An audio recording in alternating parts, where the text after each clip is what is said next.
My name's Michael Brunner, and I've been a member of this church for many years. First thing you need to understand is I am not a pastor at this church. Matter of fact, I'm not on staff. I'm in business in downtown Houston, and I've been here for a little over 30 years and a member of this church for about that long. I grew up in Central Texas, Austin, San Marcos area. I had the benefit of a family that gave me a Christian environment.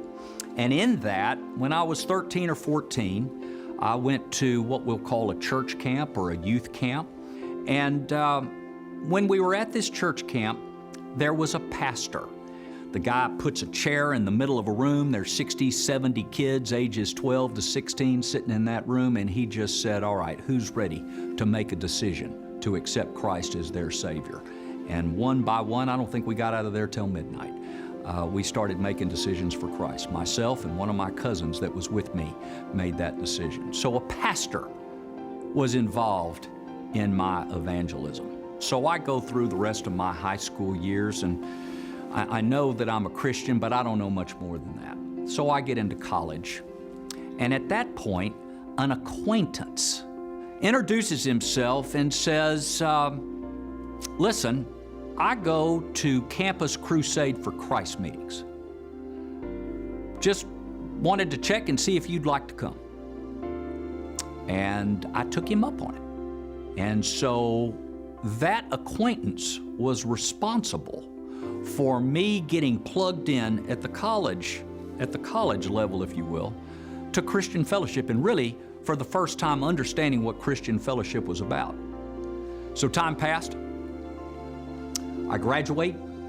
I remember the day, it was August the 14th, and August the 15th of that year, I'm commissioned and I go serve a tour in the Marine Corps. I got out alive, didn't get hurt. But the transition from military to civilian, let's just say, did not go well. Couldn't land my career, lost what savings I had, and before you know it, I found myself on my back. Found myself on my back relationally, found myself on my back financially, found myself on my back professionally. And for the first time, I got to a place where I said, God, things are not going well. And if you're really real and you really care, I could really use you to show up about right now. So interestingly, about this time, a cousin who knew a little of my situation felt led to show me the Bible she was reading. And ironically, it's the Bible that we all were introduced to just this past year. It's a Bible that's not broken down by book and by verse. It's broken down by date. Matter of fact, it has 365 days all broken down for you. It's the perfect Marine Corps Bible. You don't have to think, just read the day. Close to that period, an in-law feels led to give me a devotional book that he'd been reading. So now I have a Bible, I have a devotional book, and I start to read. And I start to get acquainted with God, and my life starts to take shape. I moved to Houston. It was under the auspices of finding a career. I move in with an old fraternity brother. I tell him that I'm reading the Bible and I think I'm getting close to God. Not positive, but I think something good is happening here. And this brother, who we'll call a friend, said, you know, there's a church not far from here that I think you might like to go to.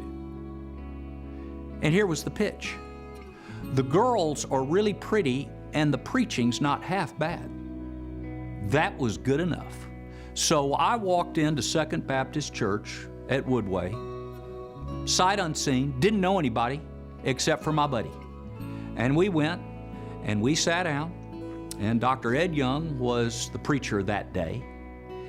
And he made an invitation to say, if you're here today and you'd like to be a part of this church, you can come. I didn't do it then. but he invited us to come back the next week. We did. And the second time he asked, I found myself walking down the aisle, and the rest is history. So, in conclusion, when I look at evangelism and the people that were involved, there were 5. A pastor, an acquaintance, an in-law, a cousin, and a friend. And if you look at that list, what you must focus on, what you got to know, is that only out of those 5, there was only one that was a pastor. 4, then and now, had nothing to do or have nothing to do with full-time ministry. When it comes to evangelism, when it comes to sharing faith, when it comes to what makes us excited, that's not for the clergy. That's for us. That's for all of us.